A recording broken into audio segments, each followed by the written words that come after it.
Dua yang berbeda. Yang dilarang itu penyelundupan baju bekasnya. Iya, Bukan iya. aktivitas thrifting, berburu pakaian Bukan, bekas. bukan, Gitu ini yang keliru. Oke. Ya, saya juga menyukai barang bekas, ya.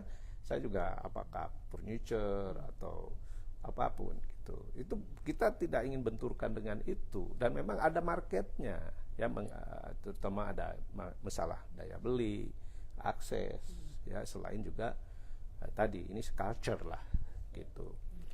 Ya, culture di masyarakat urban gitu. Jadi kita bukan melarang itu saya kira terlalu gegabah. Yang kita masalahkan, saya kan sebagai Menteri Koperasi dan UMKM kan perlu melindungi para pelaku produsen tekstil dan produk tekstil, sepatu, termasuk juga sepatu yang sekarang sedang growing gitu, ya, terutama karena market anak-anak muda sekarang sedang menyukai produk-produk custom, ya, brand-brand lokal gitu, dan sudah banyak ini tumbuh brand lokal kita. Nah, kemudian jangan sampai kemudian dibunuh gitu oleh karena market dalam negeri diserbu produk-produk impor, ya, pakaian jadi, sepatu, dan juga pakaian bekas, apalagi yang ilegal itu, kan. Nah, ini kan pasti mematikan. Kita estimasi bisa sampai 1 juta orang kehilangan lapangan kerja. Akibat dari penyelundupan itu. Iya, ya. Pakaian bekas. Iya, contoh yang sudah banyak melakukan studi misalnya di Kenya, ya, itu malah dari praktek impor pakaian bekas itu menggerus dari 500.000 tenaga kerja menjadi sekarang tinggal 20.000. Itu di Kenya. Di Kenya, ya. Itu kelihatan sekali dampaknya, ya. Nah, juga di Chili itu dampak terhadap penumpukan sampah. Itu sampah yang impor pakaian bekas yang kemudian tidak terjual, itu kemudian menjadi masalah besar. Ya, jadi masalahnya adalah tidak semua pakaian bekas yang dikirim, apalagi diselundupkan ke negara tertentu, itu akan laku terjual. Sebagian akan menjadi sampah. Dan itu menjadi masalah baru. Itu makanya yang ya, masa kita mau jadi negara kita menjadi tempat pembuangan sampah dari negara-negara maju. Tekstil, ya, kan itu kan ya pakaian bekas dari luar juga kan dimasukkannya juga ada impor sampah, ya kan. Nah, itu juga saya kira masalah besar dari sisi lingkungan gitu. Oke, selanjutnya nih Pak Menteri, sebenarnya berpengaruh apa impor pakaian bekas itu, baik yang impor resmi ataupun yang selundupan, ya, itu terhadap industri busana di dalam negeri gitu, semematikan apa itu?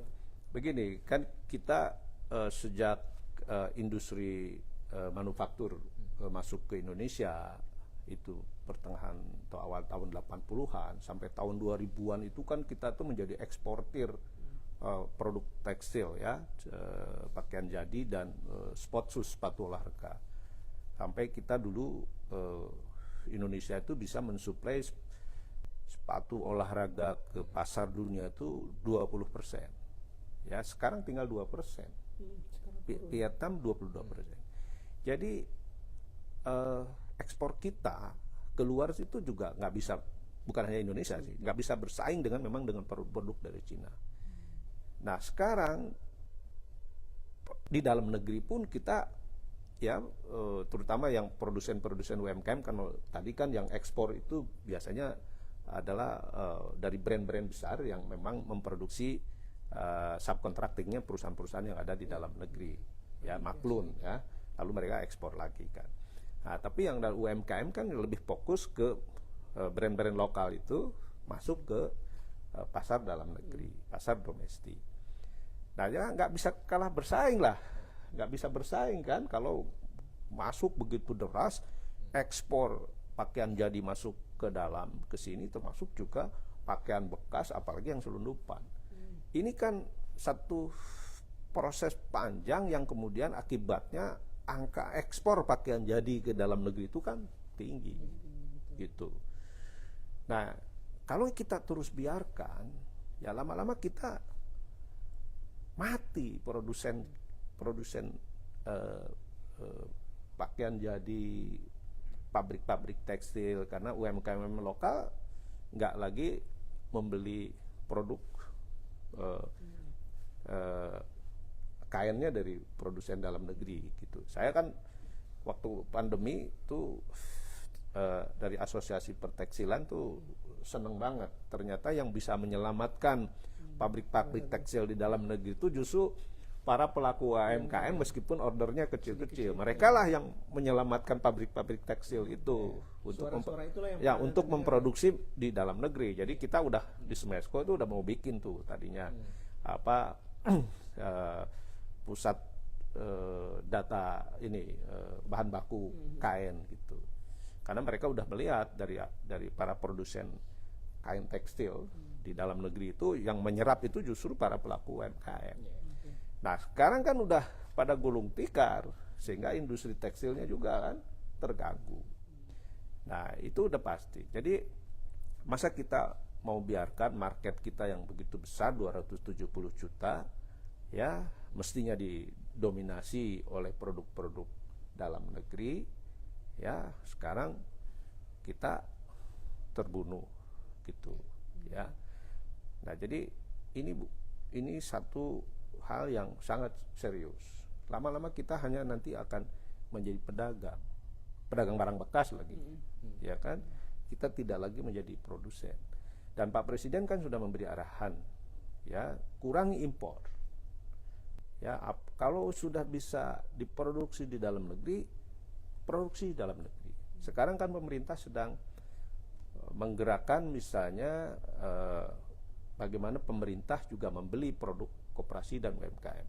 40% APBN, PBD itu harus membeli produk lokal, ya, termasuk produk UMKM. Ini kan kebijakan afirmasi pemerintah untuk memperkuat industri di dalam negeri. Jadi ini ada kebijakan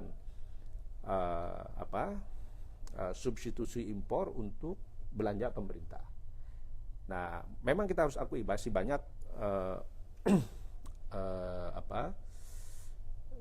impor-impor ya untuk belanja pemerintah. Nah, yang kita harapkan sekarang mereka, saya juga udah bicara dengan asosiasi importir misalnya alat-alat kesehatan untuk ayo, karena pemerintah membatasi impor ya, lalu mereka kita minta buka bisnis di sini, buka pabrik di sini, berpartner dengan UMKM. Jadi ini juga masuk kebijakan investasinya.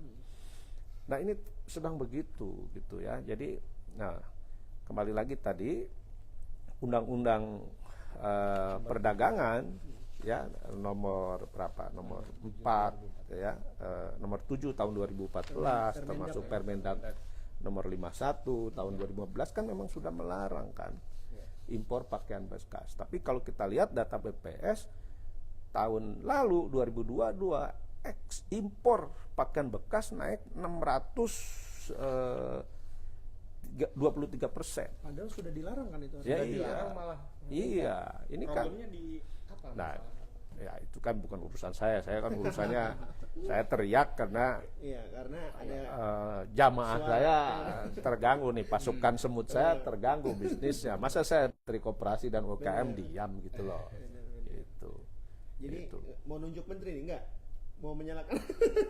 Ya saya kira ini kan saya akan pasti ini kan akan dikoordinasikan dengan Kementerian Perdagangan, Kementerian Keuangan, kan ini juga menyangkut Bea Cukai. Karena misalnya kalau dilihat nih data-data penyelundupannya kan yang sudah ditangkap oleh Bea Cukai kan juga banyak nih.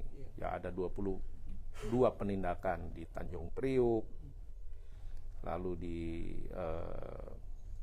Sinete di daerah-daerah perbatasan, Tanjung Pinang, Teluk Nibung, Tanjung Balai Karimun, Ngurah Rai, Atambua. Ini banyak sekali penyelundupan. Kita memang punya wilayah pantai yang sangat luas, dan jadi terbuka pintunya gitu. Nah, jadi ini yang kita isu besar kita, ya. Nah, saya ya sesuai dengan arahan Presiden juga harus lindungi. Dan ini bukan kali ini aja, kan kita beberapa waktu lalu kita diributkan di e-commerce kita, diserbu pakaian Muslim dari China. Wah, dan harganya gila-gilaan kan, kita menyebutnya predatory pricing. Ada misalnya harga kerudung aja bisa dijual di bawah Rp2.000, sementara di dalam negeri UMKM bikin kerudung biaya produksinya udah 17.000. Matilah. Nah, waktu itu saya bicara sama Sophie, saya bilang ini akan membunuh produsen pakaian Muslim di dalam negeri. Ya, saya bilang ini saya minta dicabut dan sepakat. Waktu itu ada 15 item dan turunan produknya cukup besar pakaian Muslim, akhirnya ditarik dari Sophie. Nah, itu Lajada kemudian ngikut. Ya. Jadi ini saya udah lama sebenarnya memperjuangkan ini. Itu dia tuh Pak Menteri.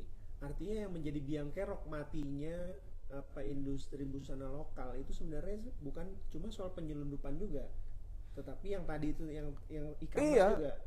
Nah, maksudnya kenapa ya impor baju bekas yang jadi disasar begitu, hanya disasar nanti?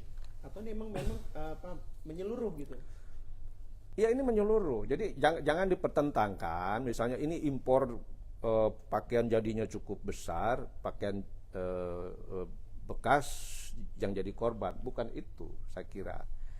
Ini kan akibat di dalam negeri ini sudah tidak bisa bersaing, akhirnya impor pakaian jadi itu makin hari makin besar kan gitu loh. Memang di satu sisi kan kita tuh di produk tekstil dan TPT ini kan bahan bakunya kan impor. Kita nggak punya kapas dan lain sebagainya, ya. Jadi kita nggak bisa bersaing. Tapi sebenarnya kalau dari teman-teman masyarakat pertekstilan, sebenarnya untuk kebutuhan dalam negeri kita bisa memproduksi kain tekstil yang bisa mensuplai kebutuhan para pelaku UMKM di sektor tekstil ini. Nah, tapi kan sekarang udah begitu masuknya impor pakaian jadi begitu besar, ditambah yang ilegal, pakaian bekas segala macam, ya rubuh lah, gitu. Ini saya harus menyuarakan para pelaku UMKM di sektor ini, gitu. Pak, ini kan peningkatan itu kan terjadi ya setiap tahun. Karena apa? Karena pasarnya ada dan pelaku usaha yang menjual pakaian bekas impornya itu ada dan mereka bergerak di sektornya UMKM juga. Nah, dari Kementerian Bapak ini bagaimana menyikapi UMKM yang justru mendukung lancarnya selundupan dan impor baju bekas ini? Iya, yang sekarang diramein publik itu kan para pengecer pakaian bekas selundupan atau hasil ekspor. Kita udah nggak bisa bedain tuh, ya. Yang dimasalahkan itu, tapi nggak melihat juga bahwa dengan itu juga lapangan kerja di sektor produksinya, para pelaku produsen UMKM-nya mati, gitu. Jadi kan nggak fair juga. Nah, para pedagang ini yang memang kita harus pikirkan nanti alih usahanya. Saya kira kan pedagang itu ya berlaku konsep market lah, supply and demand gitu. Ya, kalau misalnya nanti kita stop penyelundupan impor pakaian bekas, kan mereka juga bisa jualan pakaian jadi produk lokal. Itu kan udah dengan sendirinya, itu udah pasti akan mengisi kekosongan. Itu prinsip market. Jadi menurut saya jangan terlalu dipertentangkan itu. Yang kita harus pikirkan tadi itu kesempatan lapangan kerja, ya, di dalam negeri akan tergerus sekitar 1 juta. Coba kalau kita hanya impor pakaian jadi atau pakaian bekas, ya kan hanya si pedagangnya aja. Lapangan kerja yang tercipta di sisi di hulunya hilang. Itu kan kenapa itu nggak dipertanyakan? Itu. Justru yang saya harus lindungi adalah produsennya. Karena dengan ini kita multiplier efeknya akan besar. Ya, lapangan kerja di hulunya, kemudian lapangan kerja di hilirnya para pedagangnya. Gitu. Pak Menteri, ini kan peraturan sudah dari lama ya sebenarnya. Tapi kenapa seolah-olah baru beberapa, bahkan 1 tahun terakhir ini gencarnya pemerintah menekan peredaran? Tapi kan udah bagus sekarang kan, polisi udah mulai bergerak, Menteri Perdagangan udah bergerak, bagus dong. Ya, ini saya kira Pak Presiden juga udah keras, dan memang ini kan sekarang kebijakannya Pak Presiden itu kurang impor, ya kurang impor. Apa yang sudah bisa dibikin di sini kita bikin. Nah, saya juga sekarang sedang ditugaskan oleh Pak Presiden sedang menyiapkan kebijakan perdagangan secara elektronik di e-commerce. Jangan sampai di ekonomi digital ini juga didominasi produk luar. Harus diakui sekarang juga masih didominasi. Berarti yang tadi itu berkembang ya, nggak cuma baju muslim doang, tetapi yang iya, saya sedang menyiapkan itu. Jadi jangan sampai lah, pokoknya ini ada peraturan Permendag nomor 50 yang sedang kita revisi, ya ini masih dalam diskusi alot lah dengan Kemendag begitu ya. Karena supaya arahan Presiden supaya produk UMKM ini jangan diambil alih marketnya oleh produk-produk dari luar. Jujur aja kalau disuruh tarung, ya harga impor itu jauh lebih murah, begitu. Tapi kan kualitas, price, ya. Tapi kan kalau kita biarkan, ya negara membiarkan seperti ini, mati dong produsen kita. Kita nanti hanya jadi pedagang aja, ya. Nah karena itu saya sedang menyiapkan 2 hal. Jadi yang perdagangan secara elektronik, nanti kita mungkin untuk nilai tertentu nggak boleh diimpor lah. Katakanlah misalnya nilai yang produknya 1 juta ke bawah nggak boleh lah, yang barang-barang begitu masuk ke dalam negeri gitu loh. Ya itu paling gampang ya. Kedua juga retail impor, retail online yang langsung dari luar ke sini gitu, itu juga kita mau usulkan untuk diatur. Kenapa? Misalnya banyak sekali produk-produk dari luar yang jual di e-commerce langsung dari sana tanpa ada izin edar dari BPOM, sertifikasi halal dan lain sebagainya. Nah, kita bukan menolak impornya, tapi mereka harusnya masuk dulu barangnya ke sini baru dijual ke online gitu. Nah, kita itu punya market yang sangat besar, 270 juta. Lalu ekonomi digital kita di 2030 itu diprediksi terbesar di Asia Tenggara. Nilainya sekitar 5.300 triliun. Masa kita benar potensi gede itu. Potensi gede gitu, masa mau kita biarkan industri dalam negerinya mati, UMKM-nya mati, sehingga nanti impor kita semakin besar. Ini yang kita atur.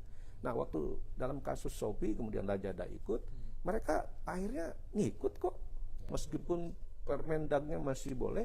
Kenapa? Karena mereka melihat market kita cukup besar untuk bisnis jangka panjang besar.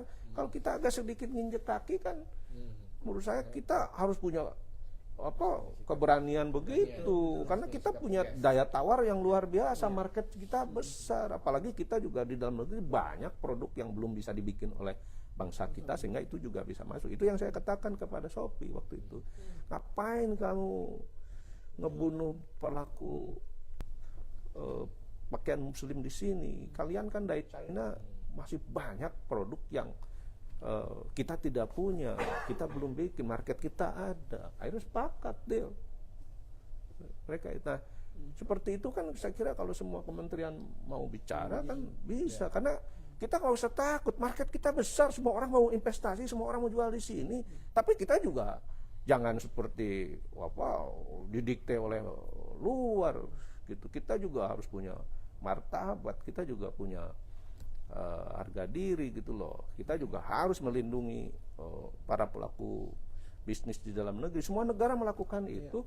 Dulu saya waktu di Amerika sendiri, itu serikat pekerja di mana-mana berbagai kantoran, itu kalau ada mobil merek luar mau parkir pasti dipersulit. Gitu. Ya kan? Kita juga lihat tuh seperti bangsa Korea Selatan. Bangsa Korea Selatan itu mereka sangat loyal terhadap produk bangsanya. Mau mereka di luar negeri, di mana mereka pakai produk buatan Korea. Lihat akibatnya. Kita juga harus punya dignity seperti itu. Kita juga punya martabat seperti itu gitu. Ini yang sedang digerakkan kita oleh pemerintah, oleh Pak Jokowi, gerakan bangga buatan Indonesia. Tantangannya Gitu. kan kualitas. Untuk thrifting juga kan banyak produk lokal. Betul. Oh, sekarang gua kalau pakai jean yang sekelas Levi's ada tuh buatan lokal, pedagang di di Tanah Abang yang sekarang udah memproduksi jean bagus, mereknya Oksigen. Wah, keren itu. Sepatu sekarang banyak, mau sepatu boot di Bandung Tegep boot tuh, atau yang saya pakai ini Fortune. Ini kan Giorgio Armani pernah bikin di Bandung, Maklun. Di Jepang ini masuk ke supermarket high class, masa kita nggak mau pakai? Artinya edukasi juga nih Pak Menteri ya buat masyarakat sebenarnya. Iya, sekarang ngapain lu beli barang bekas, mendingan barang bekas impor selundupan lagi misalnya. Sebenarnya kalau di kalangan menengah atas ya, ini anak-anak muda itu trennya sedang menyukai produk custom. Mereka tidak keren lagi beli brand besar, produk massa, karena kan gampang sekarang itu untuk mau beli produk di mana aja gampang. Tapi justru sekarang mereka sedang menyukai produk-produk custom. Karena itu sekarang produk-produk UMKM sepatu itu sedang growing permintaannya, ya kan? Semua yang sepatu yang dipakai Pak Jokowi itu kan, itu kan bagus kan di Sarina itu. Cobalah Sarina, Blok M, M Blok segala macam kan jual produk UMKM, pengunjungnya melebihi mall-mall konvensional. Nah, sehingga sekarang setelah ada M Block, Post Block, terus sekarang ada Sarina, mall-mall besar sekarang malah minta dibuka gerai-gerai UMKM. Sebelumnya mereka tidak percaya bahwa produk UMKM itu brand lokal bisa mendatangkan traffic pengunjung. Sekarang terbalik. Dulu saya waktu jadi Menteri Koperasi pertama, saya ditugasin Pak Jokowi, panggil tuh pengelola mall. Coba minta kepada mereka agar brand-brand lokal, produk UMKM dikasih tempat yang premium, jangan ditaruh di atap atau di basement gitu loh. Bener. Nah, mereka menolak kan? Itu depan itu kan. iya, sekarang begitu Sarina 40.000 per hari, M Block 11.000 per hari sama dengan Plaza Indonesia. Sekarang mereka baru, ternyata market produk lokal di kalangan anak muda cukup besar. Kita juga harus belajar. Kopi misalnya. Kopi kalau sekarang dengan brand-brand besar dari luar udah kalah. Sekarang konsumsi kopi susu lebih tinggi dari cappuccino. Gitu. Cappuccino di mana-mana tumbuh. Itu kan kisah sukses lah. Kita kopi. Kosmetik dalam negeri sekarang menguasai market dalam negeri. Kosmetik kita juga sudah masuk ke pasar luar yang cukup bagus. Nah, kita harus pada saat yang sekarang ini harus punya kepercayaan diri gitu loh. Kita nggak mau jadi negara maju, masa kita dulu kita diserbu serdadu dari luar, sekarang diserbu pakaian bekas gitu. Pak Menteri, ini waktu 2022 kemarin itu kan ada fenomena sempat nih rame Citayam Fashion Week. Itu kan ternyata anak-anak muda itu pakai brand lokal. Nah, ada laporan nggak sih ketika terjadinya fenomena Citayam Fashion Week dan Fashion Week di daerah-daerah lain kan setelah itu ada di Surabaya, ada di Bandung, ya. Itu ada laporan nggak bahwa ada peningkatan produksi UMKM ketika terjadi fenomena itu sebagai triggernya? Ya, yang brand-brand lokal memang lagi growing. Ya, sepatu, kosmetik, ya, terus juga beberapa produk fashion, ya. Jadi kan yang pakaian bekas itu kan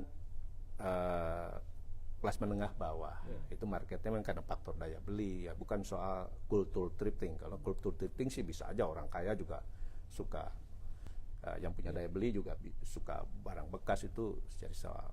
Tapi sebagian besar produk pakaian bekas, apalagi yang itu kan kelas menengah bawah. Justru itu yang memukul produk-produk UMKM yang memang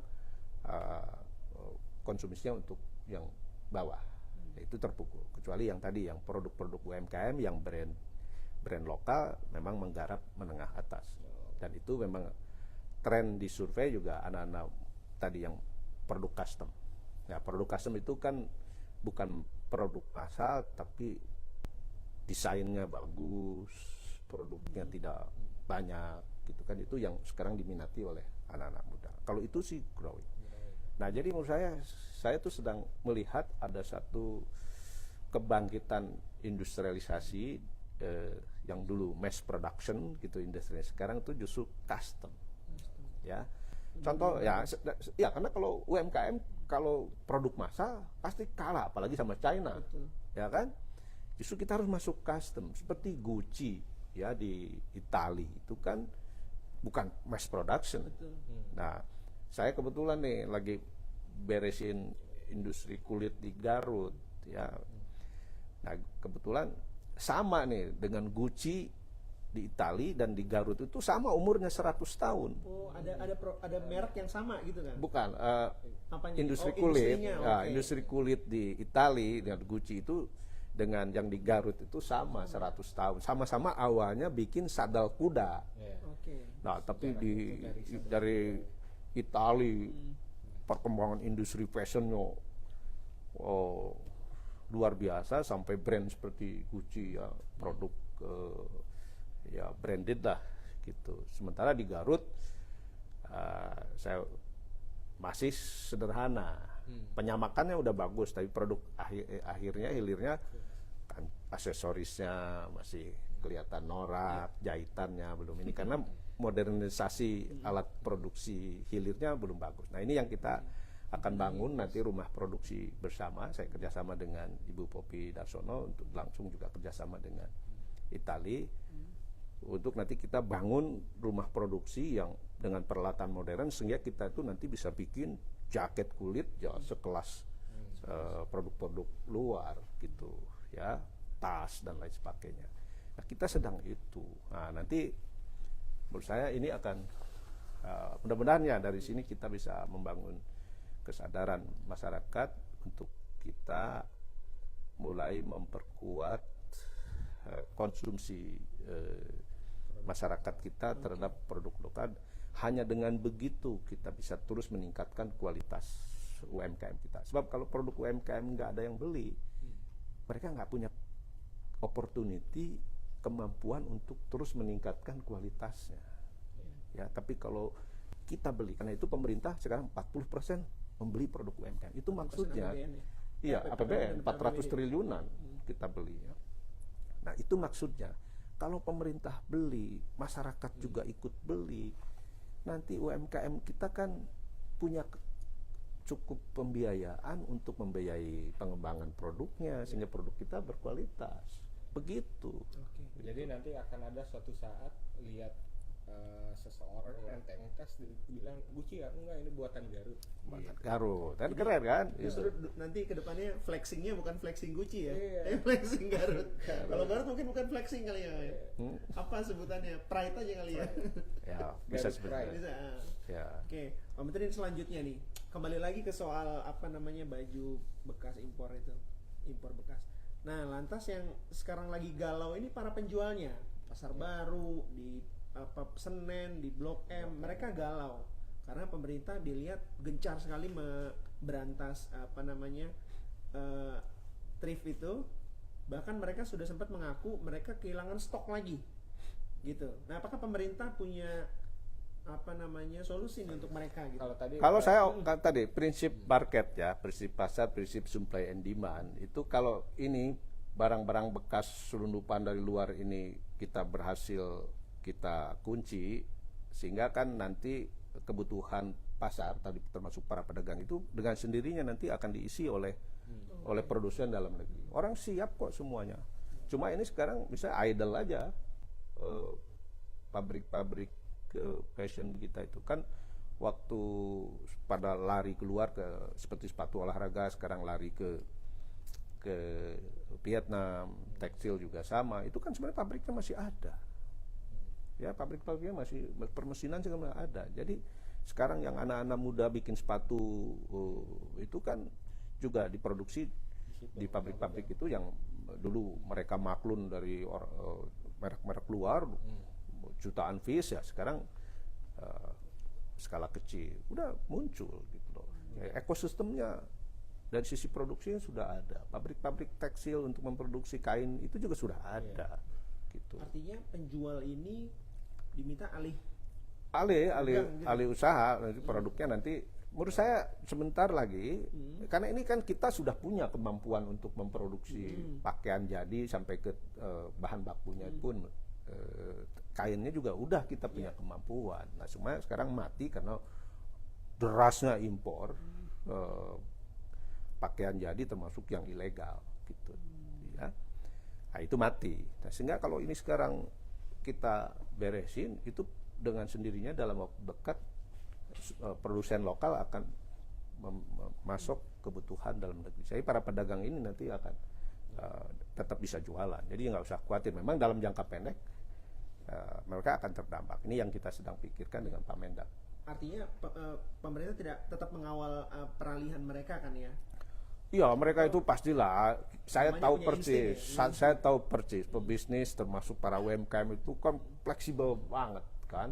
Kalau saya ibaratkan ya, kalau lagi musim duren ya dia jualan duren, musim rambutan dia jualan rambutan, musim duku dia jual duku. Kemarin misalnya waktu Covid, para pengrajin batik, saya sebulan pertama Covid saya ke Jawa Tengah. Wah, saya menerima keluhan-keluhan dari pengrajin batik. Nggak ada yang beli satupun. Tapi sebulan berikutnya saya ke Jawa Tengah lagi, mereka bilang, Pak Teteng, saya ke Pekalongan, kami kekurangan bahan baku. Loh, waduh, gimana? Langsung meledak. Rupanya mereka yang tadinya bikin batik untuk pesta, untuk kantor, batik baju formal, kan COVID, social distancing, nggak ada yang pergi ke pesta, nggak ada yang ke kantor kan, nggak laku. Tapi begitu mereka banting setir memproduksi pakaian rumahan, laku kan, daster segala macam. Saya paham betul mereka udah punya resiliensi yang luar biasa. Jadi kalau ini marketnya kosong pasti akan diisi. Jadi Pak Teten ini yakin ya bahwa pelaku UMKM yang bergerak di jual beli pakaian sisa impor ini akan beradaptasi ketika misalnya sudah tidak ada stok lagi, mereka akan diisi oleh produk dalam negeri. Saya yakin, dan itu yang mungkin kita juga perlu proses kawal. Nanti kita akan bahas ini dengan Pak Menteri Perdagangan. Oke, kita masuk sesi terakhir nih Pak Menteri. Ini di live kita banyak yang nanya. Jadi netizen kami berikan kesempatan langsung untuk tanya ke empunya pertanyaan. Silakan. Empunya jawabannya. Ini ada dari Gusti Habapau. Kenapa sih dihilangkan kami sebagai pembeli? Oh, ini pembeli nih Pak. Merasa rugi karena pakaian impor itu bagus dan kainnya bagus, berkualitas, harganya bersahabat lagi. Monggo Pak, ditanggapi. Ya kalau itu betul. Tapi saya sebagai pemerintah juga ingin melindungi industri dalam negeri yang di tekstil dan produk tekstil itu adalah pelaku UMKM. Dan tidak salahnya lah kita sebagai bangsa seperti bangsa Korea Selatan, kenapa kita tidak bangga mengkonsumsi produk hasil bangsa sendiri. Ya, ini kita juga butuh lapangan kerja yang besar. Ya, kita ada setiap tahun 3,5 juta lulusan baru dari sekolah sampai perguruan tinggi yang mau masuk lapangan kerja. Kalau lapangan kerjanya hilang, ya, itu pengangguran akan tinggi. Ya, saya kira juga saya mau bisa tunjukkan produk-produk lokal yang tidak kalah bersaing kualitasnya dengan produk dengan brand-brand besar. Masa coba misalnya di Jin, banyak sekali oksigen di kan itu di Bright Spot, terus ada lagi komunitas-komunitas yang Jin itu banyak sekali kita suka lihat. Ya. Berarti ini kurang jauh nih kampanye berarti. Ya, maksudnya thrifting itu kan juga tidak harus brand luar. brand-brand lokal juga banyak. Kalau mau yang beli yang bekas pun ya produk dalam negeri lah gitu Pak Menteri ya. Ya kalau bersaing dengan bahan bekas, apalagi dari sananya masuknya sampah kan, pasti nggak bisa bersaing. Masa kita mau membunuh industri kita, para pelaku UMKM kita karena hanya lifestyle kita gitu loh, mau menggunakan produk dari luar gitu. Ada pertanyaan lagi, Pak Irfan? Ada lagi nih. Ada lagi dari Ican. Jangan menyalahkan pakaian bekas dong Pak. Coba evaluasi apa yang sudah dilakukan Kementerian UMKM untuk membuat brand lokal terjangkau dan berkualitas. Penting, bener juga nih. Iya tuh kan. Iya ini kan banyak yang nggak tahu bahwa kita tuh punya program yang cukup banyak untuk memberdayakan para pelaku UMKM kita. Bahkan sekarang saya mau sampaikan, kalau anak-anak muda sekarang mau bikin sepatu, mau bikin kosmetik, mau bikin pakaian, sekarang sudah banyak ekosistem yang memudahkan itu. Ya, banyak aplikasi digital yang penting kalian bisanya punya desainnya. Ya, kira-kira desainnya ini bagus ya. Itu saya kira bagaimana terhubung ke bahan baku, ke pembiayaan, sampai ke bagaimana memproduksinya tidak harus punya pabrik, itu udah bisa sekarang itu, udah maju gitu loh. Gitu. Jadi bukan lagi model pelatihan zaman dulu, kita udah menyiapkan ekosistem digitalnya, termasuk untuk akses pembiayaan, akses bahan baku, akses pasar. Dan outputnya udah kelihatan belum itu Pak Menteri? Oh bagus dong. Nggak mungkin Pak Jokowi pakai sepatu kalau kualitasnya jelek. Ini saya pakai Fortune. Ya, Fortune kalau di Amerika, di Jepang seperti ini 4 juta 5 juta. Buatan Bandung. Pabrik peralatannya udah sekelas Itali. Cibaduyut. Bandung. Ya di Cibaduyut. Apalagi misalnya kalau bootnya Tegep boot itu buatan Bandung. Wah, nggak kalah dipakai dengan produk-produk dari luar. Itu banyak loh. Jadi ini lagi-lagi artinya netizen kita nih kurang jauh lagi mainnya nih Kang. Ternyata banyak yang bagus. Beberapa hari lalu reporter kami berkeliling ke Senen, ke Blok M. Jadi yang mungkin yang berita ini yang nulis ini nih Pak. Ya. Pokoknya ada yang ditampung dari suara-suara pedagang. Silakan disampaikan. Ya, izin Pak, kemarin kan saya ke beberapa pedagang ya, khususnya di Pasar Senen sama di Blok M. Nah kalau kata Bapak sendiri kan soal tadi tuh pedagang itu akan musiman gitu ya Pak. Mereka nggak bakal kehilangan akal untuk berjualan lagi gitu. Nah Pak, tadi kemarin saya dapat pernyataan dari pedagang begini. Kalau kata pedagang itu Tanah Abang, pasar Tanah Abang itu kan menjadi industri tekstil yang lumayan besar lah di Indonesia. Itu mereka mendapatkan barang lebih mahal daripada barang thrift ini Pak. Nah, gimana caranya Pak kalau misalnya thrift ini dihilangkan? Gimana caranya pedagang dapat baju yang sama harganya dan kualitasnya sama dengan thrift untuk menjamin banyak pembelinya seperti awal Pak? Itu gimana? iya, kalau itu nggak, thrift ini kan barang bekas, apalagi masuknya ke sini sampah, ya kategorinya sampah, udah nggak ada harganya lah, gitu. Apalagi yang selundupan, ya pasti produk lokal nggak bisa bersaing, gitu loh. Ya coba kalau mereka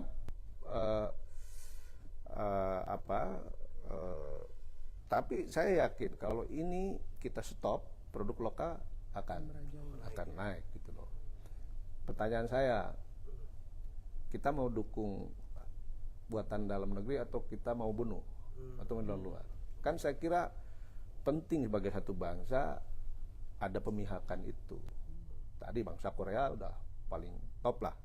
Bagaimana mereka itu dimanapun mereka berada harus menggunakan produk Korea. Bahkan saya waktu pernah ke Korea Selatan kira-kira 10 tahun lalu, saya harus beli semuanya, alat-alat komputer segala macam, karena colokannya beda sendiri. Itu dirancang demikian rupa sehingga produk yang masuk ke sana nggak bisa bawa dari sini. Akhirnya kita belanja di situ. Itu negara mengatur seperti itu. Dulu saya pernah diundang oleh Kementerian Luar Negeri Amerika waktu saya umur tahun 90. Saya ke Amerika, saya ngobrol dengan teman-teman serikat buruh, gimana? Mereka juga dulu kan terancam kan dengan produk-produk dari luar. Oh, mereka yang petugas parkirnya di area-area parkir itu mereka persulit kalau ada merek mobil buatan luar untuk dapetin tempat parkir. Jadi ada setiap negara yang melakukan seperti itu. Loh, kok kita nggak punya seperti itu? Ini yang sedang kita gerakan bangga buatan Indonesia itu. Gitu. Nanti kita kalau kita udah market kita kan besar. Kita juga bisa produk kita kalau dibeli di dalam negeri, marketnya di dalam negeri cukup besar, keluar kan kita bisa bersaing. Seperti di China penduduknya 1,3 miliar. Apapun produk yang brand yang sudah eksis di China, di luar kan ibaratnya tinggal bunuh lawan. Gitu ya, kita kan ada proses itu gitu loh. Jadi perlahan pemerintah akan menurunkan harga baju gitu ya, misalnya untuk pedagang-pedagang ini supaya ini Pak bisa berdagang seperti awal lagi. Saya tidak mengatakan itu mekanisme pasar. Ya kan seperti itu. Nah kan tapi kalau saya yakin kalau produk impor dari luar, apakah pakaian jadi baru atau pakaian bekas, termasuk penyelundupan ini bisa kita kurangi, pastikan mekanisme pasar akan bekerja, di mana produsen-produsen lokal akan segera mensuplai kebutuhan market dalam negeri. Itu udah pasti. Ini kan akan jadi peluang bagi pebisnis lokal. Kalau saya mendukung ini, ya silakan saja. Kalau ada yang mendukung produk luar itu juga bebas, kita bebas. Tapi saya sebagai Menteri Koperasi saya harus melindungi produk lokal. Pemerintah udah jelas Pak Jokowi sekarang kebijakannya substitusi impor untuk pengadaan di pemerintah. Nah, kita sekarang sedang bikin gerakan mengajak masyarakat untuk mencintai, mengkonsumsi, menggunakan produk UMKM. Hanya dengan begitu kita bisa membangun kekuatan ekonomi dalam negeri kuat. Ya kan seperti itu. Iya. Ini Pak, satu lagi Pak, izin Pak ya. Satu lagi katanya ini nasib pedagang toko retail ya Pak, termasuk di Blok M gitu. Mereka bilang katanya pasar pedagang online itu merusak toko-toko retail yang menjual ini loh di pasar atau di itu Pak. Itu karena mereka kan bayar pajaknya lebih Pak daripada yang online itu, gimana Pak? Ini sebenarnya sudah lama dibicarakan, ya, karena memang kita udah masuk ke digitalisasi. Jadi jualan di online itu kan bisa lebih murah, ya, karena misalnya mereka tidak harus sewa toko di tempat-tempat strategis. Jadi dari pelosok desa manapun bisa di sana. Sekarang kan kalau saya lihat pedagang-pedagang di online itu kalau dicari di mana produksinya, wah di pelosok, enggak di jalan-jalan utama karena sewanya mahal. Nah jadi itu kan saya kira tadi mekanisme pasar, ya. Nah itu tak terhindarkan, ya, tak terhindarkan. Dan memang kita akan masuk go digital. Di negara maju sendiri kan mal-mal sudah tutup karena sekarang. Tapi kan itu juga memberi opportunity bagi pengusaha-pengusaha kecil malah. Karena sebelumnya kan hanya dikuasai oleh pengusaha besar yang bisa punya mall, yang punya ini. Kan dengan online sekarang kita tinggal di desa manapun kan kita bisa jualan. Jadi itu sebenarnya sisi positifnya. Nah, cuma yang sedang diatur, saya dapat tugas dari Pak Presiden, jangan sampai pasar digital kita, e-commerce kita diserbu produk-produk dari luar. Nah, ini kita mau pakai tarif barrier lah, harga lah yang masuk, termasuk juga yang retail online kita mau atur supaya mereka nggak bisa langsung kirim barang ke sini. Apalagi barang-barang yang perintilan iya, yang bayar sebenarnya pajak kita kan, bisa, iya, gitu. Ya barang-barang perintilan misalnya masa jepit rambut kita masih datangin dari Cina, iya sih gitu kan itu pasti bisa di sini, bisa lah. Saya udah lihat di mana-mana bisa, gitu. Itu kita harus hambat untuk masuk ke sini. Jadi, apakah bertentangan dengan prinsip perdagangan bebas? Iya, tapi kan semua negara melakukan itu. Emangnya sawit kita masuk ke Eropa nggak diganggu terus dari isu lingkungan segala macam? Masa kita bodoh sendiri sih? Orang lain juga memasalahkan itu. Sementara pakaian bekas, oh Camon sini kan gitu loh, tidak merusak lingkungan dan lain sebagainya. Masa mental kita seperti itu? Itu janganlah. Kita sedang menuju negara maju kok. Kita juga harus punya kehormatan juga, punya dignity. Setuju. Pro produk Indonesia. Local Iya. pride. Local pride. Berarti di balik kebijakan ini ternyata yang ingin diselamatkan nggak cuma industri dalam negeri, tapi pride bangsa ya. Baik, berarti nanti ya? juga para pedagang yang sekarang pasti terganggu karena ini kan para penyelundupnya pasti ngumpetin produknya kan, ini polisi kan. Tapi kan nanti akan diisi lah. Berarti nggak apa-apa nih pedagang ngabisin barang. stoknya. Habisin barang. Nggak apa-apa ya, jadi terjawab ya buat pedagang yang resah ini, boleh nggak sih sebenarnya dagang thrift? Nggak apa-apa, dagang Ya, aja nggak dulu, apa-apa. karena stoknya bentar lagi bakal habis. Habis, Saya- harus siap-siap Ya, beralih. saya sekarang akan ngobrol nanti dengan asosiasi pertekstilan, termasuk juga yang teman-teman pelaku UMKM yang di JIN misalnya. Itu kan Wall of Fate kan setiap saat tuh, setiap tahun itu udah banyak produknya, bahkan ada brand lokal kita yang dibeli oleh Jepang. JIN loh. Itu artinya kita tuh udah sekelas itu, internasional. Oh, kita harus bangga gitu. Nah, itu nanti saya mau minta ya, ayo supply itu para pedagang itu supaya mereka bisa jualan. Kan mereka bisa level itu. Gitu. Ini market kita. Sekarang kita larang kurangi impor, pakaian jadi termasuk juga yang bekas. Nah, kita harus berani ngisi. Gitu. Jadi kalau mau nyari jeans yang red selvedge itu udah ada di Indonesia ya, nggak usah nyari yang Komunitas namanya Wall of Faith. Wall of Faith.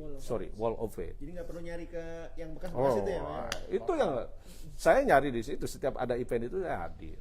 Gitu. Dan keren lah. Harganya terjangkau juga. Oh iya, kualitas bagus.